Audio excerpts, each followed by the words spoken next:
just introduce yourself, let the people know who you are beyond what I just threw down, which wasn't the best intro ever, but phenomenal guest that we've got for you guys today. Yeah, well, like Nick said, I'm Grayton from Tallahassee, Florida. Pretty young, still 18. I've been working at Fleet Feet for almost 2 years now. Nick, he was in charge of me. Didn't really do much to be in charge of me, but he was in charge of me for a little bit.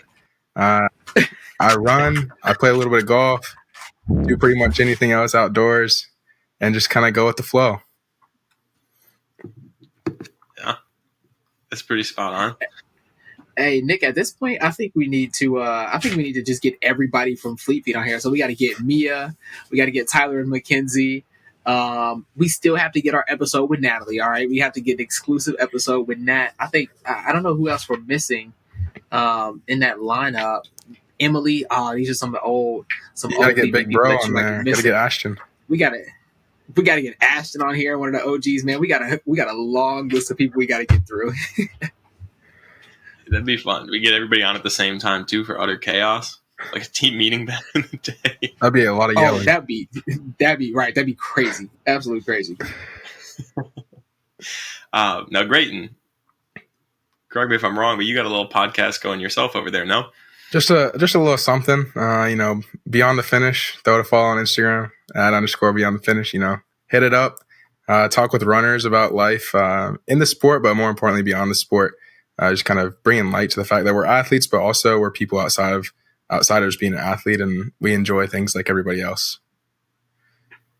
Love that. Hey, great. If you don't mind, I mean, you got your promo in there. We're gonna plug you at the end too. We'll give you another opportunity at the end to shout that out.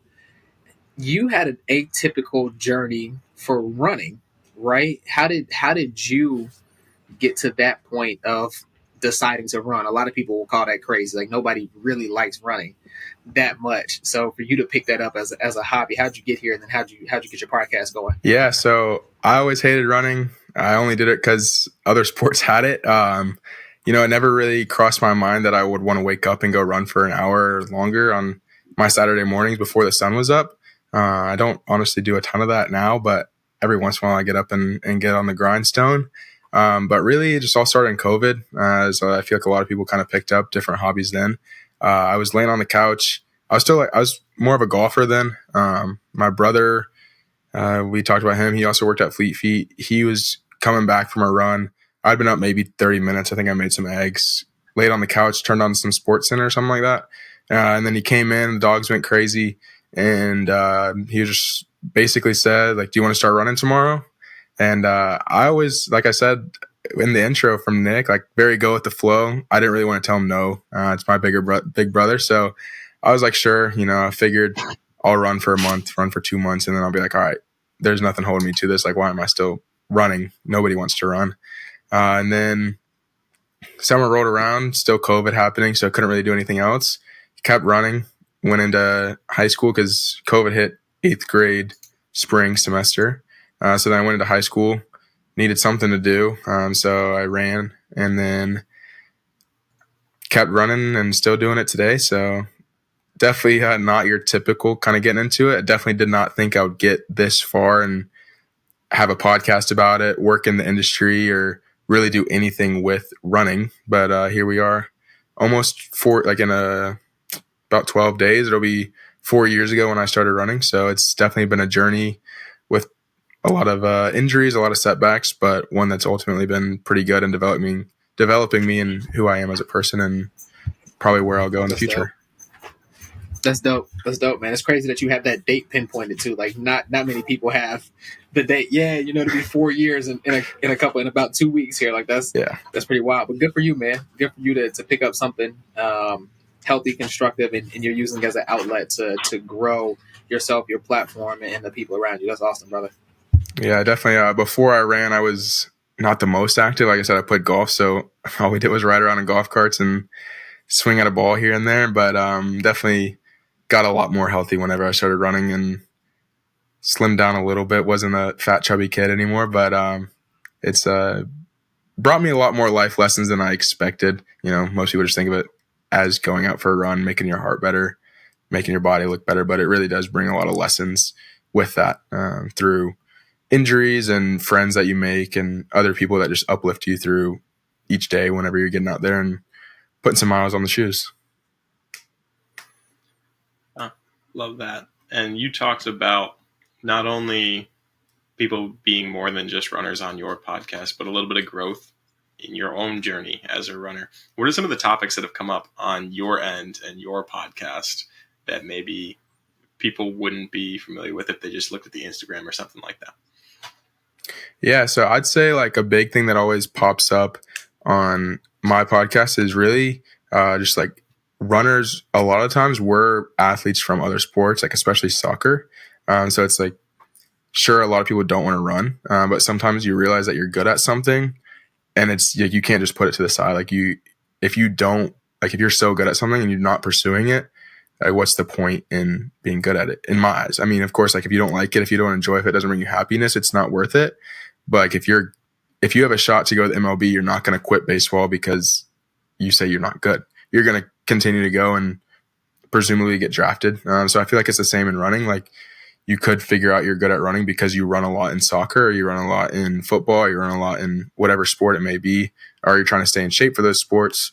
So like if you're good at something, whether it's running or whether it's making connections with people like in the classroom or like just in whatever field you may be, pursuing the thing that you're good at is always an important part of life, just to become better and more well-rounded as a person, to meet those other people and find those things that you're passionate about that bring you joy and happiness to get to the next level. I like that. And I think it ties in nicely with this idea of something we've mentioned once or twice, but self-efficacy being one of the drivers for performance, and just that belief in yourself. Without the belief in yourself, it's hard to go and be the best version in anything you're doing. And so if that primary condition isn't met, you usually run into issues and things along that way. And so it's cool to see kind of you talking about conceptualizing, going after things that you are good at.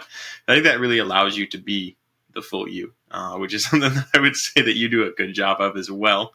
Always been a high energy guy, especially in the store. You come in, Grayton's always got a topic. He's got something on his mind, and he's got something to brighten the mood if it's down. Is that intentional for you, where you go in and try to energize a room, or is that something that comes pretty naturally? Honestly, I think it's a mix of both. Like I feel like a lot of people know me because of that. Like I don't necessarily know everybody in the room, but a lot of people always know, like, oh, he walked in the store last time, or he walked in the classroom, or he walked into practice last time, or the very first time they saw me with this energy. So that's kind of what they expect. So a lot of times it is pretty natural, and I just enjoy, that's why I started a podcast. I just enjoy talking, and I enjoy like getting out there and just meeting people, just because there's so many personalities on this world that like the more that I can find, I think not only can I make them a better person, but more importantly, they can make me a better person. Just because everybody has a different way of thinking about different things, and that's what makes different personalities different. And so it has come pretty naturally to me, but even some days, like I might be having a bad day, but the last time I walked in the store, this person saw me be energetic. Or the last time I was having a really bad workout and I couldn't finish it, I was being really energetic even though I was dying. So I think it is intentional because I know that it helps a lot of other people. And if I can help other people on those days that I am struggling, they can help me too. So I think it's a little bit of both, but it all started because it was just kind of natural. And I really just enjoy having my mouth open, it seems. Mm-hmm. Man, that was I don't know if you wanted to finish on that bar right there. That was kind of crazy. That was I'm not gonna lie, I'm gonna hit you with a pause right there, Grayton. That was a wild I bar wanted to to finish say on. pause, but I didn't know if that was acceptable on this podcast or what. Listen, we're gonna go ahead and throw it out I there. was looking at waiting for him to say something, but here it comes, so neither did I. I want to ask. You talked about. We need to get a pause counter going in the corner here. All right, this might be one of those episodes. So now we might have some work to do on the back end here to add a little pause counter to the top right hand corner, because Grayton seems to be he might run this count up tonight. All right. But you talked about bringing energy, meeting people, being a light, being a energetic person. What does that look like for you when you don't necessarily know the crowd that you're around, or you might be the new person to the group, or there are new people that come into the fold of the dynamic? How do you intentionally meet them, help them out, energize them, and become allow yourself to become open and to continue to build that community with those people? Yeah, so I think like honestly, I've never been a big proponent of like going up to somebody and just being like, "Hey, my name's Grayton. Like, what's your name?" I've always been like it. I think this is kind of more natural rather than like intentional. But a lot of times I will just be like, "This is like," I just put out who I am. Like I show them who I am. I show them this is what I do, and then if they enjoy that part of me and they want to get to know me, then I'll introduce myself. I'll like, "Hey, I'm Grayton. Like, it's nice to meet you."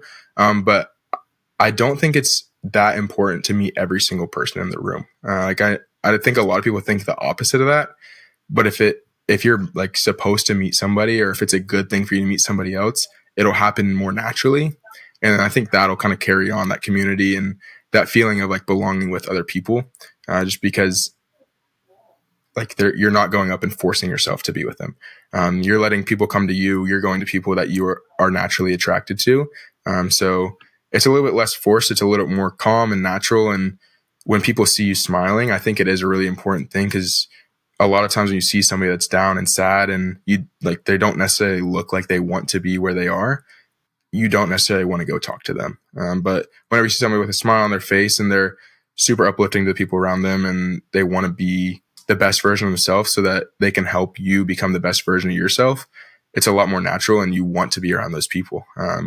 Who wouldn't want to be around somebody that makes you a better person? It's kind of like my thought process of it, just because I think at the end of the day, like we're all people that have goals in life, and we have, well, I guess not everybody has goals in life, but as people, we typically have something that we're looking forward to, that we want to achieve, whether it's like a direct goal that we have, or it's just like, oh, this would be a cool thing to do.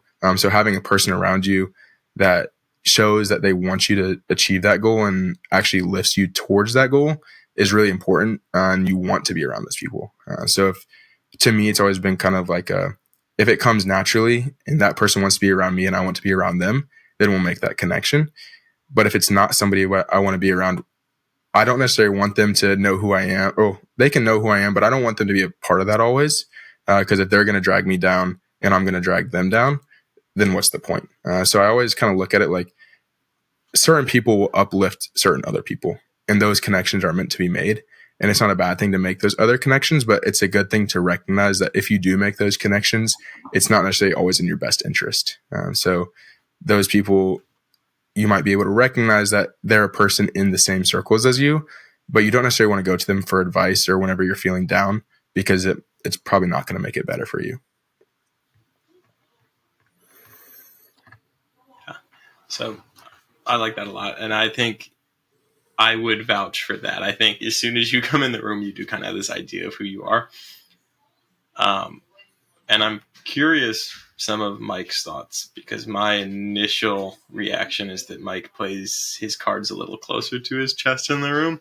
And I think there's benefits to both. But I like that you kind of throw yourself out there and see what sticks, but you're willing to not force other things to stick. I think that's something that a lot of people maybe don't naturally have the ability to do. Try to just make everything work. Everybody's going to be my friend, and that's tiring, quite frankly.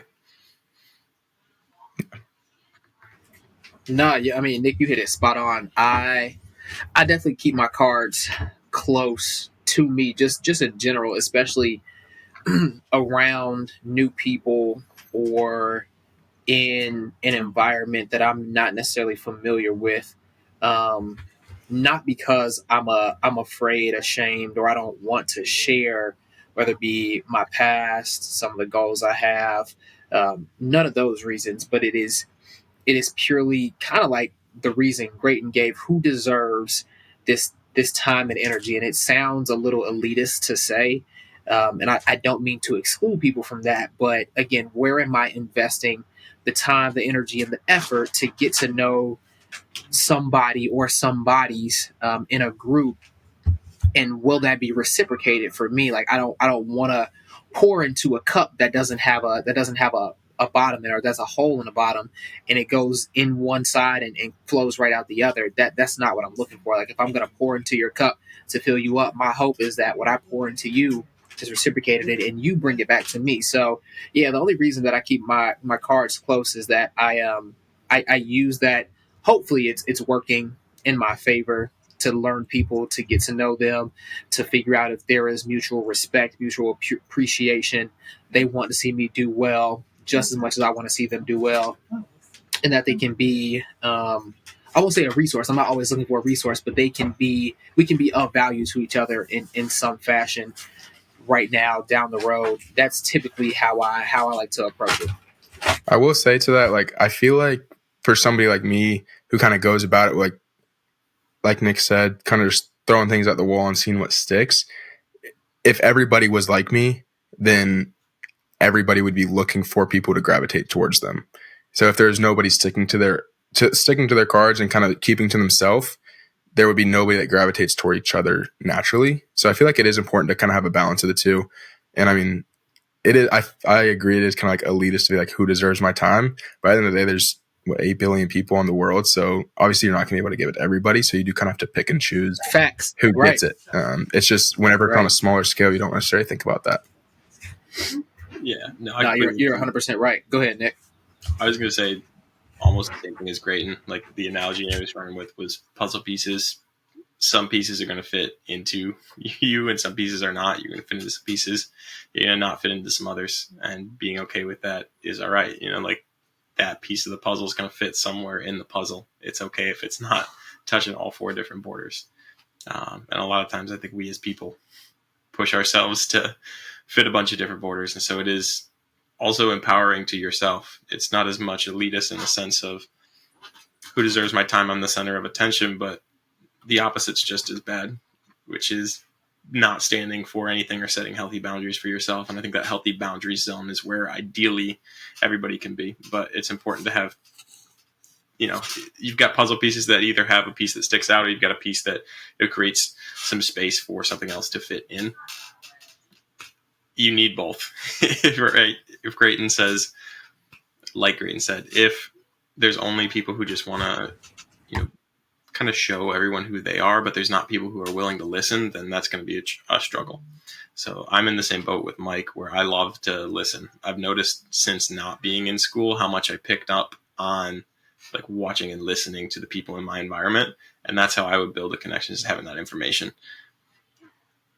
And so now it's like, how do you even change that? It's a very unique switch, I'd say, from academic into the real world.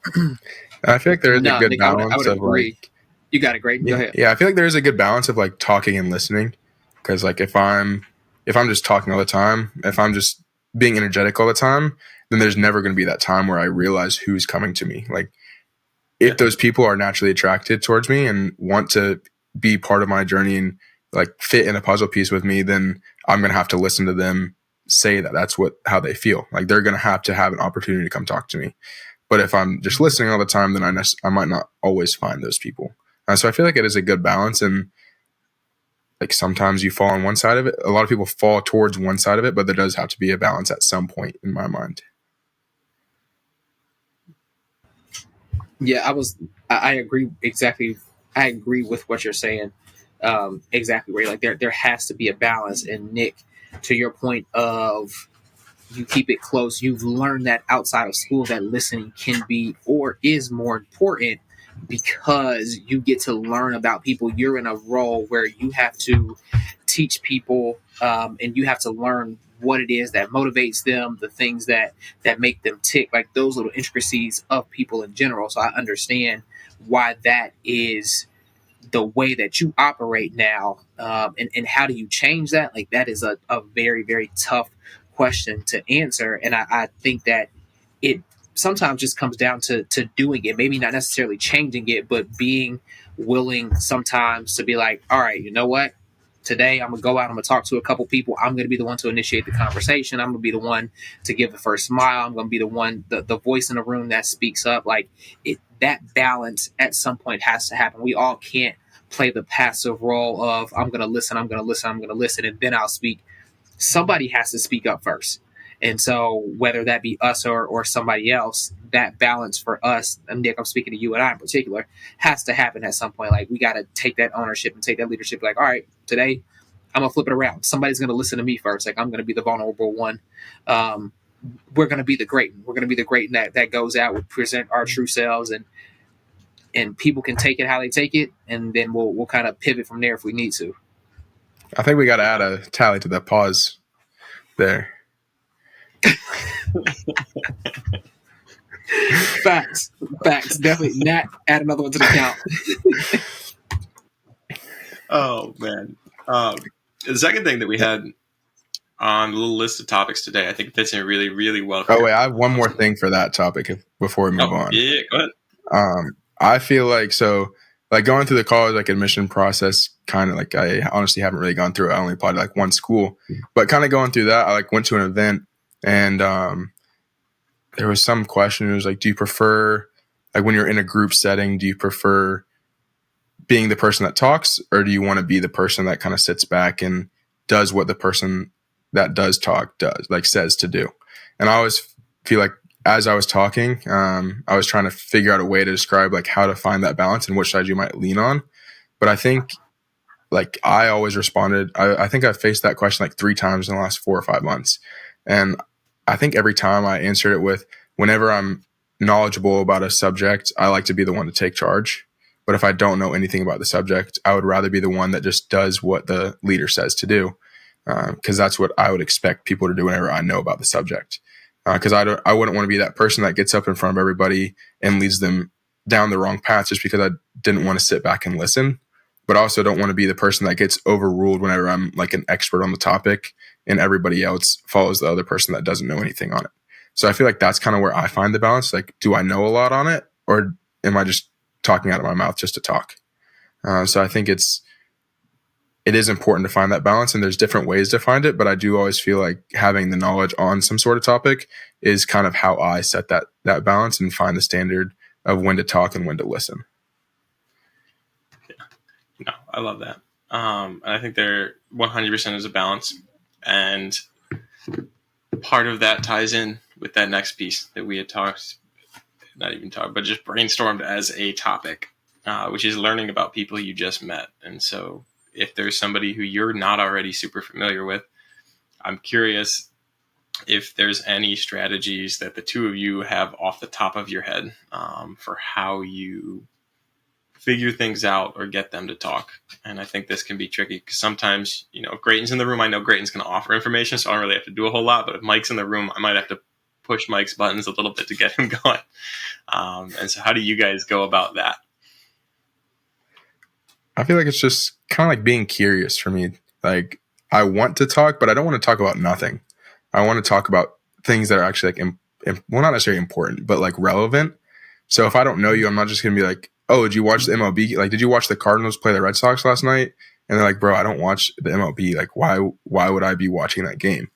So I feel for me, it's just being curious. Oh, do you watch the MLB? And they're no. So I'm not going to ask them that question. But then if I say, do you watch the NBA? I'm then they say, yeah. Then it's kind of finding those points that you can talk to them about just to keep learning more. Or not just to keep learning more, but to keep learning more.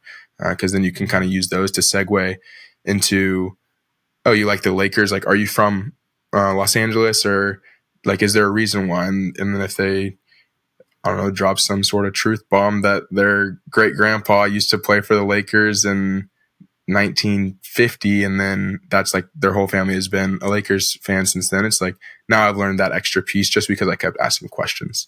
So I feel for me, it's just being able to not talk about myself, but be able to talk about them and figure out why they like the things that they like and why they might kind of shy away from things they don't like. Because if they have a bad experience with this one thing or another thing, it's okay, I know you don't like this, so I'm not going to talk about this, because then we're probably not going to end up having that connection, because you're going to associate me with this bad thought that you had because I kept asking you about it. So I think learning likes and dislikes is super important, just because there's oftentimes reasons behind all of those. No, I think that's really good. I would venture to say I probably pursue learning about people in a relatively similar fashion, but mine is rooted in service in particular. So I like to be shoulder to shoulder doing work next to somebody. We don't necessarily have to talk, but I want to show them that, hey, I'm here to work beside you, like regardless of the setting, whether it be a professional setting, super informal, or I'll say at a party, like playing party games, whatever the case may be. I like to build that connection through serving, like through working together. Hey, we had this experience together, and then from there we're able to talk about, yo, that was really dope. I like the way you did this here. I try to be supportive and then kind of dive in, because for me, I feel like it creates an environment for people to be open. I was out playing cornhole this past weekend, at one of the like local bars downtown. They have some cornhole games set up, and so there was like a little small tournament going on. So my brother and I hopped on as a team, and then his friends were down there, so we were playing against them. But the guy next to me, him and we were going at it, and we probably went over 21 3 or 4 times, both of us. But him and we were just supporting each other the whole way. And after that game, we had the conversation like, "Yo, you are really good at cornhole," and he said the same thing about me. And we were like, we should get together and play some other time, maybe find some tournaments around the city to hop in, just for fun. We built that connection. We had that moment of, yo, this person next to me understands this particular moment. What else can we kind of experience together? So, no, I totally agree with you. Asking questions and finding out what people like, maybe family history, things that are important to them, is super important to learning. Also, being in a position where you can serve them, work alongside of them, I think those things are just as important too. Yeah, I feel like those, like pretty much anything that will extend a conversation and lead you to like have something that you can connect over, but also Right. lead you to connect over more, is really what Yep. like deep, Exactly. like makes depth to some sort of relationship, or like having a connection with a person. There has to be more than just a surface level question. Right. Yep. Totally agree. Yeah, I agree as well. And mine, similar to you guys' questions. However, it wasn't as much, I guess, objective answers. I love picking people's brains, as both of you guys know. And so lately, my big thing has been trying to find questions that are somewhat revealing based on the answers you get.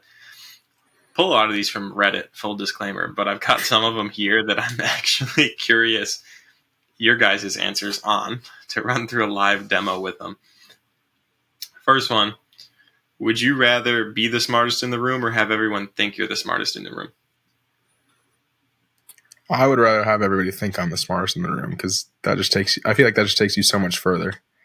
Okay, tell Like me more. in this day and age, at least, like if it was 100 years ago, I'd say be the smartest, because you couldn't like fake it. Now I feel like with technology, it's just like you get the opportunity and you can figure out how to make it work. So if somebody thinks you're the smartest, and like let's say you're in a group interview for a job and somebody thinks you're the smartest, so they hire you based off of that, but really you're the dumbest person in the room and you should not have the job that you have.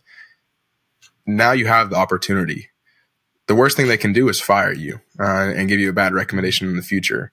But if you're the smartest person in the room and you don't get hired, you don't have that opportunity at all, and you're not going to be able to further that opportunity and make it to where you progress in life to that next level. That's fair. Mike? Nick, that's a good question, man. I've been thinking about this the whole time Grayton was talking here. That is, dang. I don't. If I had to choose, I would probably say. I would probably say be the smartest in the room, because just because you're the smartest, other people don't necessarily have to know that. And I'm building my own story here, or um, my own logic of how I see myself in this setting, where it's an auditorium full of, we'll say, 75 to 150 people, and there's a speaker, somebody's asking questions, and the questions that they're asking, I know all the answers to. That doesn't mean that everybody else necessarily knows that I know the answer to these questions. I have a solution for everything. Like, I would rather be the smartest, because to me, it's not necessarily about somebody or even myself always having the right answer, or vocalizing that. Again, me, it's about the service piece. Like, what can I do to build a connection so that you trust me with the right answer? If that makes sense. I feel like I'm kind of talking in a circle, but I would say for me, it would be definitely be the smartest versus having people think I'm the smartest. Yeah, no, I think both answers work. The beauty of the question is you kind of get a top up or bottom down approach most of the time. So with Grayton's, you've got this idea that it's going to get you farther and you can enact more change there. Maybe you're not the smartest in the world, but you can open up more doors and maybe make a wider impact based on those doors that you've opened up for yourself, as long as you're above average, maybe even below. But whereas Mike, you kind of want it in your control and to understand and be able to explain all of that. And you want to be like a big piece of that change and like have more agency in the route. And neither one is wrong by any means. Both of you guys had great intents with them too. I lean towards the being the smartest in the side. I can't talk tonight. I aim to be smart and understand. That still didn't work. I'm going to try one more time. Take 3. Third time's a charm. I'd rather be the smartest because I like to understand how things work. That's one of the easiest things to get me passionate, is just understanding the ins and outs, whether it's a person, whether it is a process of how something's made, like shows like that, or the Mythbusters things when they would dive in, research where they start to go into the ins and outs there. All of those are in line. And I just love like understanding the process of those things. I'm thinking about the next one, and I'm going to let you reflect on it and put it in your bag, but I'm not actually going to ask it because I think it might be an off-screen conversation. But so this one I had heard on Reddit as well, and it was like a celebrity you'd go on a date with but wouldn't want your friends to know. And so that's another one that's really fun in the right setting to get people's answer on, because you kind of see where their head goes. And again, there's no right or wrong answer. Like, you've already opened it up to be a vulnerable like question where people are sharing back and forth and learning a little bit about themselves. I think that's another one. The next one I am going to ask you guys and encourage you to not get in trouble with, if this podcast were posted on the internet, is something you wouldn't know about your job, or somebody that is in the general population wouldn't know. 2 examples that I'll give for you guys, and we'll go around the horn. I like asking this on the FitBench athlete feed, actually. Somebody at Walmart told me that the sports equipment, if there's not room out on the floor, is actually stored in the freezer section with all of the dairy products. Yeah. And the other one... Don't play with me like that. That's crazy talk. Yeah. This person works at a candy brand. I'm not going to name specifics, but the materials and ingredients that don't pass the inspection for dog food, which this brand is embarking on starting to produce, get sold to Taco Bell and other chain restaurants. Mm-hmm. When you say other chain restaurants, Nick, what do you mean by that? Like, I need you to be specific about these chains. Yeah, I got a Taco couple Bell of is chains. understandable, but the other one? Yeah, right. Exactly. Hey, Taco Bell has, first of all, always held it down for us throughout our whole life. Second of all, the real thing is less the chain. I shouldn't have called Taco out in particular. That was disrespectful of me. But so human quality regulations are lower than animal quality regulations. And so what really happens is, just because it didn't pass the higher reg, it goes down to the lower reg, which unfortunately for us is the food that we eat. And so a lot of different restaurants would fall into that. Hey, as long as it tastes good, Wow. I'm eating it. Yo, that's crazy talk. I don't know. I think that's another tally. I don't. That might be. That's not why I was going. I was thinking like, yo, there are some. No, I need quality food. Like I don't. Man. All right. I think I'm distracted by where the food is going right now, Nick? Like, what was the question, my guy? Run that back one more time. I think I missed the question completely. What is something that me and Grayton wouldn't know about your job? Oh, okay. Great. And if you have one, feel free to jump in. I'm gonna think for a second. I got to think on this one too. It's a tough one. Okay. So while we're thinking here, I do have an answer actually for the first question you asked, Nick. Like, surprisingly, there was a name that popped into my head, and I'm gonna just roll with it. Olivia Rodrigo. I don't know why that name popped up, but like, I was like, I would do that. I would go on a date with her. The homies ain't gotta know. Like, there was a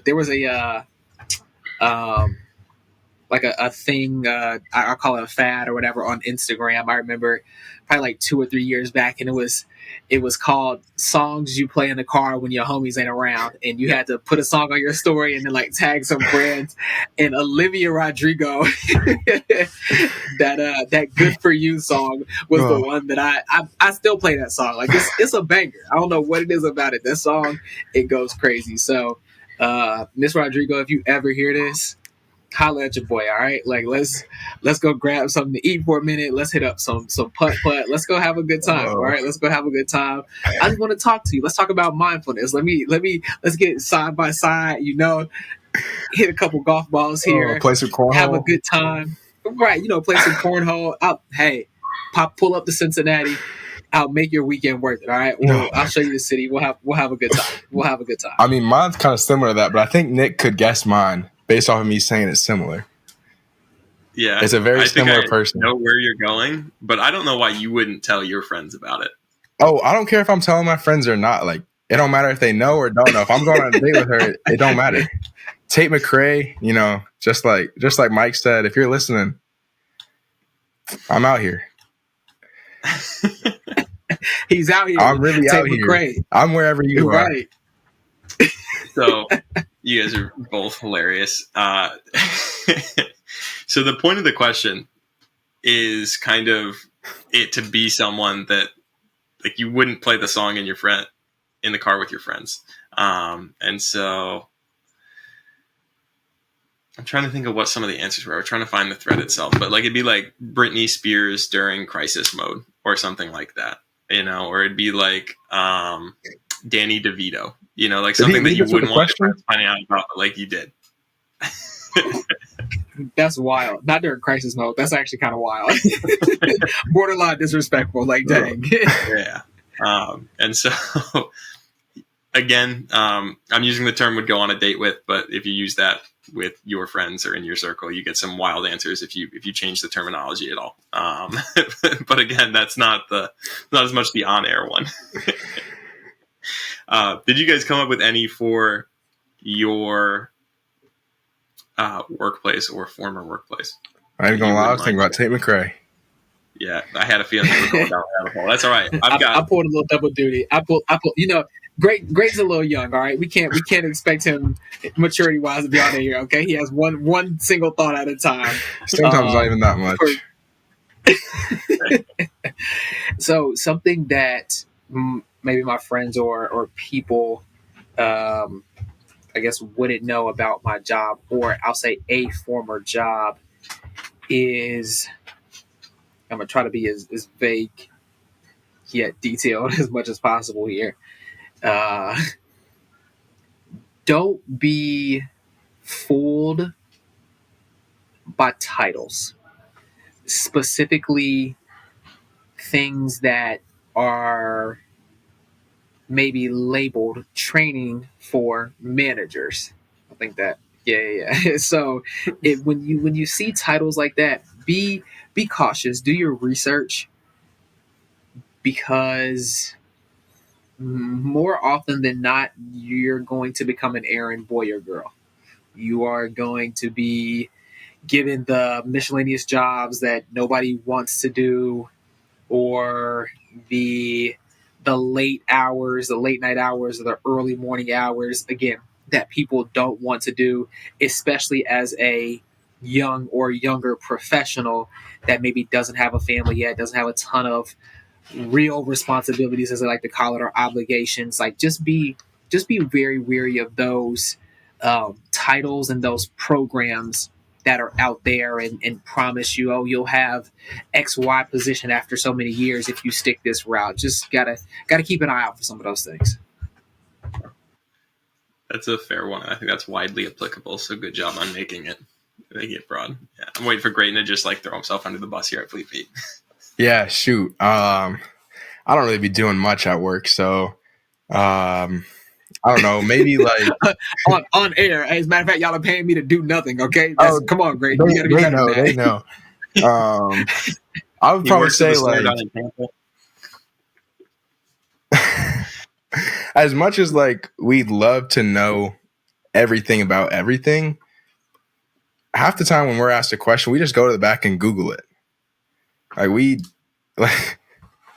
Like if you're asking me the battery life on a random watch or something, like I'm looking at the card that you're looking at too. It's on the bottom. I just know where to look. You're just asking me the question. So like, my job, I guess, isn't like that important. Like, I mean, it's important, but it's not like my everything. So I guess it's just like, it's very relaxed in my mind. Like if you have a question, I know how to figure it out for you. Might not have the answer off the top of my head, but I can figure it out for you. Yeah, I think that's fair. I think that's a good answer, and it's also widely applicable. Is a lot of times, especially in retail shops, that you just know where to look. And there's something to be said about that, because sometimes knowing how to get somewhere rather than specifically what the information is more valuable. And I think that's kind of what my thinking was with your question earlier, with like, would you rather be the smartest or think they're the smartest? And it's like, if you know where to look, you don't have to be the smartest to figure something out, but they think you're really smart. So I guess that was my thinking with that. Yeah, no, I completely agree. That's a good one. And I don't even know what else I would say with the Fleet Feet ones without exposing any secrets or anything like that. But you keep name dropping these places, so all right? You got to like it's not doing us any good. He meant First Place Sports. There you go.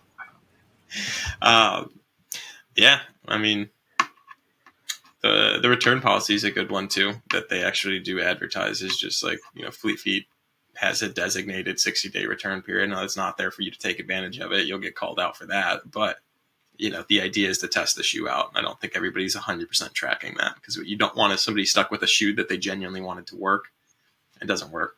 So a lot of stores, I think, actually have those, but they're not always widely broadcasted. With the Army. Hey, real quick, before you go past that though, Nick, real fast, I want to actually call out a couple of those people who abuse those return policies. Like, that's not cool. That's not cool. I can remember a couple specific customers who, after 120 days, I can see when you bought the shoe in the system, you didn't buy it 30 days ago. Oh, you lost your receipt. I bought the shoe 30, 45 days ago. No, ma'am, hey, actually, or sir, you actually bought this shoe 76 days ago. Okay, like, please. I know you just want a new pair. I can look at the bottom of your shoes here. You wore them every single day, all right, for the past 120 days. Of course your legs are going to hurt now and they're worn out. There's no shoe left. Don't abuse it. Don't be that person. We do have very generous return policies out here, but come on. That's not cool. Not cool. Matt said, should we tag Fleet Feet in this episode? 100%. Yeah, I think they would appreciate that. Maybe they even sponsor the pod. After what we've been saying, I don't know if they're going to sponsor it. They might be asking Grayton for some money back, okay? So we may not want to tag you in this, all right? The way Grayton's talking, I don't know. My sales are up. It's just I don't sell anything that I'm supposed to. So what's your ratio, though? Okay, it's pretty low. Ratio. It's really low, actually. Like, if it's not above, or if it's not below 10%, then somebody else must be putting sales under my name. That's crazy. Oh, man. Yeah, no, 100%. I'll double down on Mike's, though. If your shoe is falling apart and it's not falling apart out of the box, there's a good chance that maybe it's not because the shoe is defective, but rather you wore the shoe. just food for thought. But we're on a tangent right now for movies. So I'm going to bring back one more random question for you guys to answer. Facts. What would you do if you found a penguin in your freezer?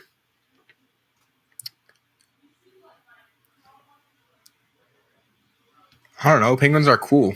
Like I'd probably set up a slip and slide and like go next to it. You must have a really big freezer if you're able to set up a slip and slide. No, I take it out of the. Oh, wait, I guess it would be too hot for it though. I don't know. If it could survive in the Florida heat, I would take it outside on the biggest hill I could find and set up a slip and slide so I can see what it's like to be a penguin.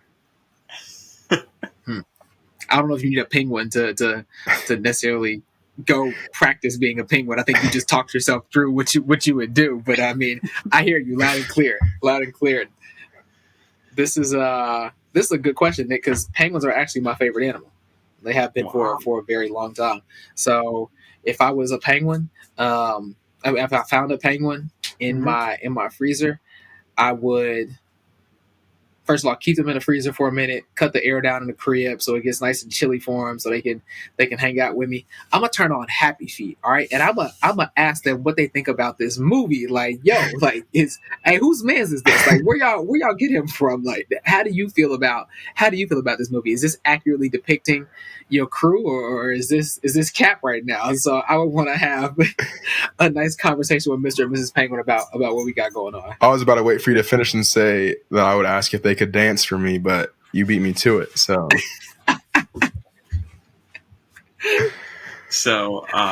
huge. This actually came from a more general thread that I did find, which is, what is a seemingly ordinary question you can ask someone that will tell you a lot about their personality? And that's exactly kind of where a lot of these questions came from. But the funny thing with the penguin is in the freezer one is the thought of, is the penguin alive or dead in the freezer? Like, is what's going on? So both of you guys, I can learn that you assumed that it is alive. So generally tends to be a good thing, because there's a different route. Like if you found, like, I don't know, maybe it's just penguin meat or something like that in the freezer.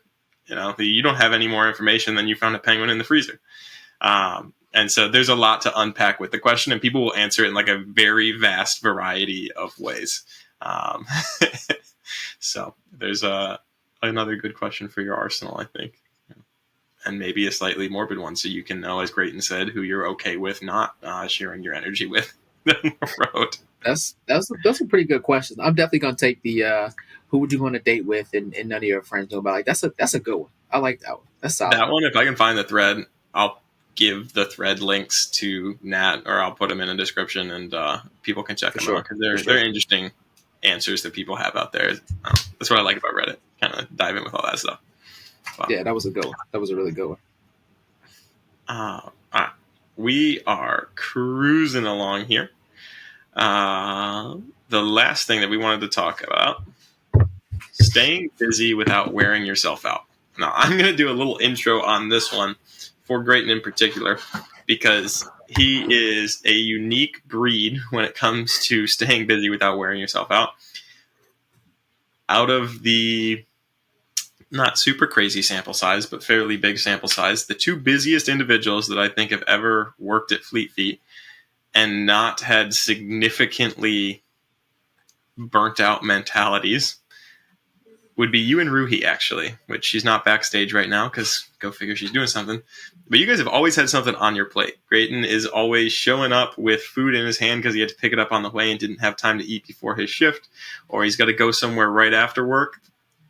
Does great with the time management. He's not usually skipping early or getting there late, but there's always somewhere that you are going. If you have a night home and you don't have anything on your schedule, you usually fill it. I have picked up, at least when I was at Fleet Feet, that alone time is not really your thing. You would rather be out doing something somewhere with someone, regardless of what it is. How do you maintain a motor like that? Like, honestly, it's weird that you bring this up, because, well, that's not weird because you told me you were, but it's weird that we're having this, like, we scheduled this for tonight, because, like, recently I've been not as active recently. So, like, I graduated in December. Most people don't do that, obviously. So literally all I do right now is wake up, go to work, come home, and go to sleep. And it's been more draining doing that than like waking up, going to school, going to work, going for a run, coming home, and going to sleep. And like, I don't know if it's because I feel like I need to put in more effort to do something else, or if it's just because I was so tired from the last 3.5 years, 4 years of going that I needed that time to just, now I have like 2 nights ago, I slept for 10.5 hours, almost 11 hours. And I was like, I've never done that in my entire life. So it is kind of weird that you bring that up now, because right now I am trying to find those things that I can fill my time with, just because I'm in such a weird boat that I don't have a lot of those things that I used to do. So I just always found like whenever I go home, if I get off of work at 7, it is a really weird time, because as a high school, like you typically have homework to do.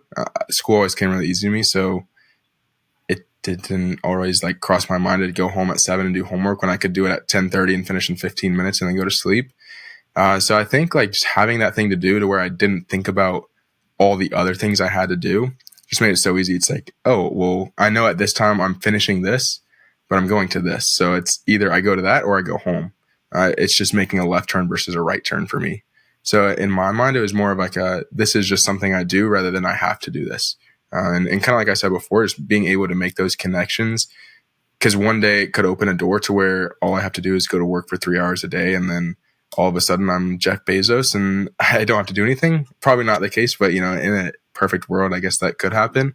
But it's just like being able to set those things up will kind of fill my time and give me not more worth, or not more worth or value, but in a sense more worth or value, just because I have those things in my back pocket that I'm like, I think my freshman or sophomore year, like I did a program with my assistant cross country coach to where we would mentor kids that were in like a refugee program that came from other countries and had kind of like a rough upbringing. And it was nice because I was able to meet those people, but at the same time, it would be on Wednesday, or it was either Monday or Wednesday. I don't remember which one. Monday or Wednesday when we had like a hard workout at track. It was in the spring, so like I was trying to run a fast 1600 or a fast 800, whatever it may be that week. So I was training really hard for that, and we'd have a really hard workout that day. But being able to go to those places and be like, I get to see these kids that, even though they haven't had necessarily the best life, they show up every week and have a smile on their face. So if they can show up and do that, when like there was one kid that his parents were killed in front of him when he was like 8. So if he can come to America and have a smile on his face, I can smile. I can smile even though I just did 12 by 400. Like, was it really that hard? No, but it was hard in its own way. But there's so much more that I can do. And it's like, I feel like being tired for me was always kind of like a mindset. And sometimes I gave in and I was like, this isn't as important to me right now. Like, I want to channel my energy towards this. So I'm still going to do that thing, but I might not give it 100%. And so it's like, sometimes you only have 25% to give, or you only have 40% to give. But if you're giving 40% and you only have 40% to give, you're giving 100%. So to me, it was always just kind of showing up and giving all you had to give, even if it wasn't 100%, because you're giving your 100%, even if it looks different than somebody else.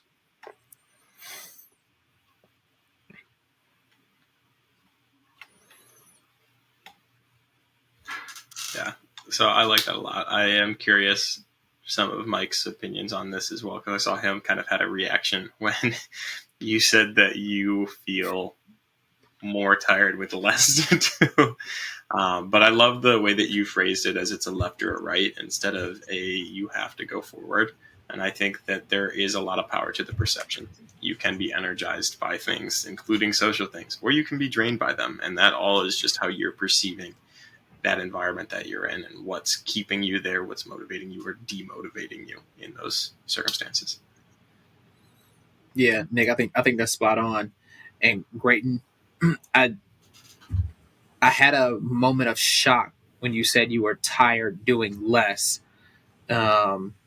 because one, I understand that thought. I've been in that same space where I may be able to sleep in until 8:30 or 9. I wake up, have maybe a semi later breakfast, kind of go through the day nice and slow, sit around, don't do much. I may not even go outside that day, and then by the time I'm getting ready for bed, I feel exhausted, like I had a full day of doing stuff.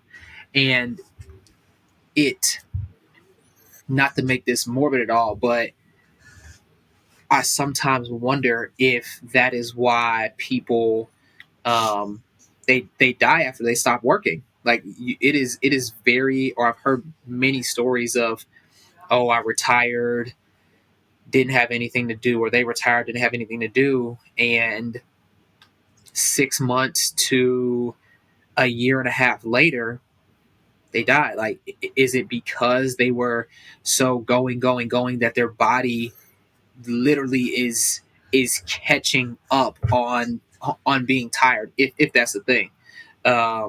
So it was just an interesting thought I had. But for me in particular, staying busy without really wearing yourself out, great. And I think you're starting to learn this, and I'll take the opportunity, being almost 10 years older than you, to say it's passion projects, man. It is passion projects that really allow that motor to keep running, for you to get up in the morning, go study, build, go do community service, whatever it is that is driving you currently. Like, a passion project doesn't have to be this lifelong thing that you want to achieve. It can be a passion that you have for 2 weeks. Hey, you had this passion for 2 weeks, cool, you accomplished it, move on to something else. But those passion projects will continue to drive you. At least I know they drive me, and they help me to keep going without feeling tired. I actually feel a little more energized after I accomplish, whether it be a module in a new assessment or a new course that I'm learning, whether I help somebody else do something. Like, I have so much fun doing those things. And at the end of it, I feel accomplished. I feel like I've done something. I feel more energized. Like, dang, I can keep going. I want to keep going. So I would say that's typically what it is for me. Just finding the things, and I'm starting to discover those myself. Find the things that I'm passionate about, and just going after them. Going after them. I mentioned a couple episodes back that I quit my job, now going on 2 months, or right close to 2 months. At least I put in my 2 weeks notice about 2 months ago. Um, and ever since then, it's been pure passion. I'm picking up things that make me happy. I have to find a way to hustle just to make some more money, but everything I'm doing is based on passion, and I love it. Like, I feel like I have more energy than I did before, even though I was doing less than what I'm doing now.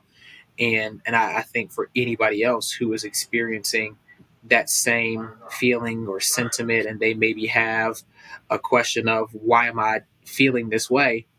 It's very, very understandable. Like, don't feel bad. There are many of us who have been in similar situations, or who are currently in the same situation as you. Find a passion, chase it, go accomplish it, and then pick up something else, and just keep going with those passions.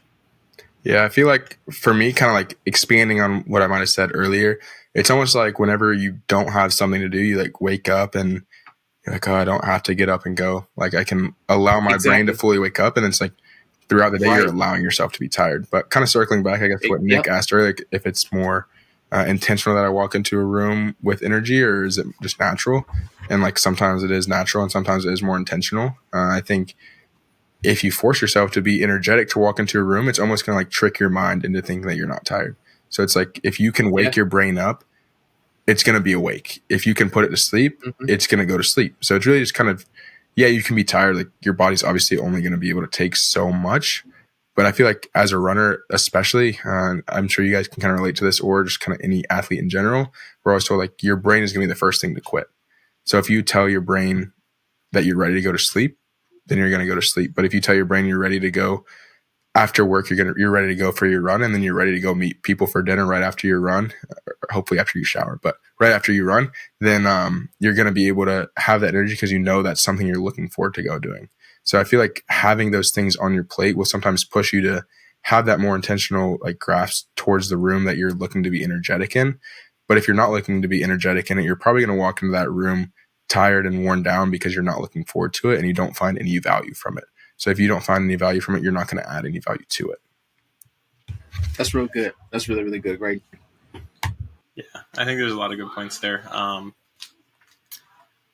There's a real connection between the mind and the body, and Mike touched on it a little bit with the slightly morbid point, but what happens when you have been really active, either mentally or physically, and you no longer are, or especially if both have been and then just one or neither are from that. There's a lot of really interesting stuff with long-term sleep. Now, anything that I've heard is probably a little outdated at this point, but encourage those interested to go fact check me. Even just plug it into Chat GPT, which I've been playing around with. Wonderful tool. But I'm pretty sure your cognitive ability drops by like 20% just for a little bit less sleep. Like, let's call it an hour and a half, maybe one sleep cycle less. You're going to be max like 80 capacity. That's something we might have brought up on here before. But over time, that lack of sleep, you physically might be able to do it. There's people who wake up and like 6 hours of sleep, I am good to go. Repeatedly, 6 hours of sleep tends to be those same individuals that have more of the neurodegenerative diseases down the road. And so there's some belief, and again, fact check this, but that a lot of the things like your Alzheimer's, for example, a big role in that is how much deep sleep are you actually getting night over night over night over night over night. And the problem with it is the studies aren't going to usually be super duper long term. It's just hard to get that data. And so maybe you aren't going to find data over even a 5-year sample, but there's some belief there. So that's an interesting one. With the mind and the body and the activity levels being different. The other one is we talk about deliberate breathing a lot in the performance psych realm. Most people have some familiarity with deliberate breathing and use it to calm themselves down when there's too much activation or to go to sleep. If your mind's just racing, maybe that's a good way to bring you down. You can do the reverse as well. And so if you want your body to elevate, then you can change your breathing too. I'm pretty sure it is a sharper focus on the in-breath or a longer in-breath will bring your body up, whereas a sharper focus on the out-breath will bring you down. So if you're trying to go to sleep, make that out-breath longer and focus on letting air out. Whereas if you're trying to go up, then breathe in longer and put more focus towards that, which is a kind of cool reverse to it. Maybe if you are feeling sluggish in the morning, that's the time to really focus more on raising your energy level up from your body perspective. And maybe that gets your mind going. And you see similar things mentally with like to-do list. How many times you throw some pointless stuff on the to-do list just to check stuff off, but it's that stuff that was pointless that you want up crossing off that keeps you going, gets you a little energized. I'm going to the easy stuff first every time I make a to-do list. Sweet. We are closing in on the hour mark. Grayton, I do want to give you a chance if there's anything else you want to say on your podcast or let the people know about projects, things going on over there. Yeah, I'll definitely jump into that. I will say I have one more thing kind of towards that last topic. And I feel like just thinking about it, I feel like there is like a lot of truth to me being more energetic whenever I have more things to do. And honestly, it's because I sleep better. I sleep more whenever I have more things to do. Because like you said, I don't really like skip out on things or show up late. I have it like very planned out. And a lot of times like, okay, I know I'm going to get home at this time. So I'm not going to plan anything the next day until I have ample time to sleep and wake up and get going again.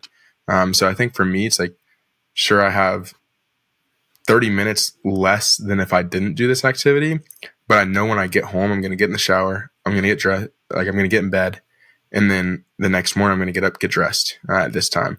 So I know if I get home, I'm going to be tired. So I'm not going to sit there on my phone and I mean, I'm a screenager, obviously. So keep scrolling away on TikTok or Instagram, Snapchat, whatever it may be. I know I'm going to get in bed and go to sleep. Whereas if I don't have anything to do, I'm going to get in bed at 9, an hour and a half earlier than 10:30. But then I'm going to lay there and I'm like, 10:30. I'll scroll for 5 more minutes. And then it's 11:30 and then it's 12. And then I'm like, I have to be up in 7 hours. So I feel like to me, like there is a little bit of truth to like, I actually do sleep better. And sometimes I sleep more just because I know I have to plan that out. But as far as my podcast goes, I am working I haven't released a ton of episodes recently. I am trying to work, like you mentioned, it's a little more focused on runners. Right now I am trying to expand it a little bit more to all athletes just because I know a lot more people can relate to other athletes. So although like runners are amazing and we have a lot of things going on outside the sport, there is a lot of other sports that I'd like to highlight. I've been trying to get some tennis players on there, some football players on there, some soccer players on there, stuff like that, just to kind of expand and be able to reach a broader audience. Just because, like I said earlier, I think making those connections is really important. So like right now, I just released an episode with a runner from NAU, Allison Churchill. She used to run at FSU. Mike, I don't know if you know her or not, but Yeah, I know exactly. That's super dope. yeah, so I just released an episode with her. Super, super cool to see somebody like from my hometown do something like that. But really cool to make a connection like that with somebody that's at one of the best distance programs in the nation in history. But I think being able to make a connection with somebody that's like on the Oklahoma or whoever won, I think they won softball last year. So like Oklahoma softball team who was national champion last year, Oklahoma State, whoever it was, or like the FSU national championship soccer team, or I guess now like the UConn basketball team, like something like that. That's at that high caliber as well, but maybe not in my same sport. I think that's a super important thing. So I'm working on kind of expanding that, and just really it's kind of like you were saying earlier, Mike, just finding something I'm passionate about. And I think making those connections is something I'm super passionate about. So it is kind of like work to do it, but it's a lot of fun to just sit back and talk with them for a little bit and just pick their brains on it. That's super dope. That's super dope. I'm glad that you have the platform for it, and that you've found that passion, and you've taken the time to expand and to build this. And so being an agent of support, this podcast with us as individuals, man, whatever we could do to help you continue to grow your podcast, to grow your network, please don't hesitate to let us know. Like, we would love to be a part of that journey, or at least help you along your journey and see where it takes. So I think we may have lost Mike this time, which is interesting. I'm usually one that we lose. But I'll finish his train of thought, at least where I think he's going, which is, reach out. If there's anything that we can do or anything that we can help, by all means, go for it. I know we go back and forth here and there with texts and everything, even though we're a couple states away now, and continue to do that. Include Mike. I know that if you're ever interested in anybody that we have worked with, or if you're interested in having anybody from our crew on, I think people will be more than willing. I know Mike's perspective would be really cool, especially with the runner.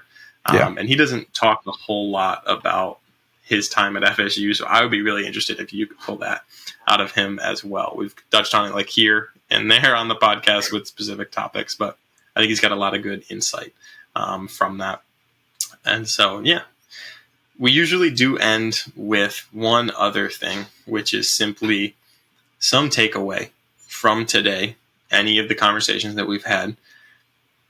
What can you do in the next week that would help you, practice some of what we've just preached for an hour or so? So what's one way that you're hoping to be a little bit better this week?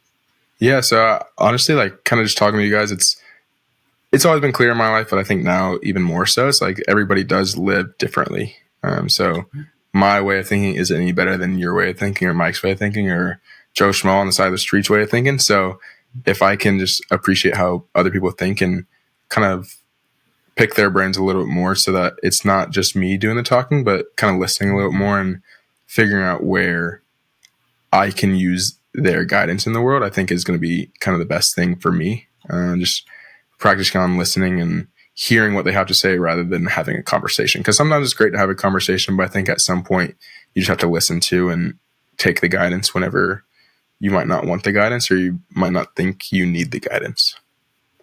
Yeah, I think that's huge. I know I struggle a ton when people just want to be heard and not a solution put in their face. Like me, I want to figure out problems. I want to solve problems. That's just go. And like, I'm here to listen, but I still want to get to maybe we're solving that problem. That's not always the most appropriate way to be supportive and active in listening. Yeah, I feel like sometimes it's just like, get it off my chest. I don't want to solve it right now. It can linger for a little bit, but I'm like, nah, you're just going to let it sit there? There's no way. Yeah, it's like, nah, I just want you in my corner. Like, let's just hype each other up real quick. And so, there is a time and place for it. Mine is actually what you had said about it being more of a left or right and then not going back. I want to implement that a little bit more. And I think I can do that through giving myself choices on what to do. And kind of making it a little bit more, like I've got to say in what's going on. Like, I still made a list of choices, but let's pick between two of them. and kind of keep that momentum going. If I can get something knocked off the day early in the morning and have a little bit of momentum, then that could carry me through. And, I can have more of that left or right decision and less of the, I'm going to sit down after I get home from work and then I got to get myself back up again, build up that motivation and energy. Grayton, it has been a pleasure to have you on. I'm looking forward to seeing you this weekend. A little Palace 5K action. Should be fun. Excited to see Ruhi as well. We got to get the whole gang in in action. What do you have coming up on your end as far as like podcasts? Do you have any people as far as like topics or podcasts? people that you're hoping to? Hopefully soon I will have Paige Carter, who is the marketing coordinator at Heartbreak Hill Running Company. Because I know they have a huge part in like the Boston Marathon, so she should be coming on soon. And then I've been working on trying to get, I don't know if you've seen them on Instagram, but Baseline Conversations. He used to play football at Arizona or Arizona State, one of them, and then he transferred somewhere else as well. But he's like trying to learn tennis, and he was like, this is the most frustrating thing ever. But so I'm trying to get him on there, and then a couple others that I haven't got set in stone. But I don't know if you know the company, The Harrier, which is like a running apparel company essentially. Like they released some dope shirts, I guess. They just got a new owner. They closed down shop, but then two brothers were like, we want to take it over to like keep the vision alive. So I'm hoping to get them on soon as well. Cool. Okay. Application wise though, for me, I don't know if this will simply just be a week thing. This will probably be a forever thing, or as long as I am into personal training, coaching, and personal fitness. I have to be vulnerable. I have to be willing to put myself out there to build that connection with my clients and with the people who want to better themselves. So I have been recently working on talking about current events that are happening in my life, things that I have going on, the plans I have. I always bring a lot of energy, and I'm bright, and I like to allow people to be themselves in the space, but continue creating that space where people want to open up because I've been vulnerable and I'll share with them. So that's the application that I've been working on for some time, and I just got to keep chipping away at that. Yeah, I love that. I think there's a lot of value to it. Sweet. We have been through 20 episodes now, so that's big. And following up from earlier, I believe once we hit 20 episodes, Nat agreed that she would be on a podcast with us. We just had to get to 20. I'm pretty sure that's somewhere on the video, so I saved it to the end. Whoa. We'll have to fact check it. She might have edited it out because we gotta find that. We gotta find that. But I'm pretty sure 20 was the mark that she threw out there. Yo. Great. Nat, yeah. Thank you again for joining. I'll bug her about it. Don't you worry. Episode 20 with Men the Mind. Everybody have a great rest of the night. Do not forget, if you are feeling spicy and you really want us to appreciate you, like, comment, subscribe, any interaction. Genuinely, we would like feedback too. That would be huge. So if there's anything that stuck out, anything you really liked, anything that you thought maybe didn't hit the mark, that's all right. We'll take that and we'll run with it and kind of get better together with it. So thank you, and we'll see you next time.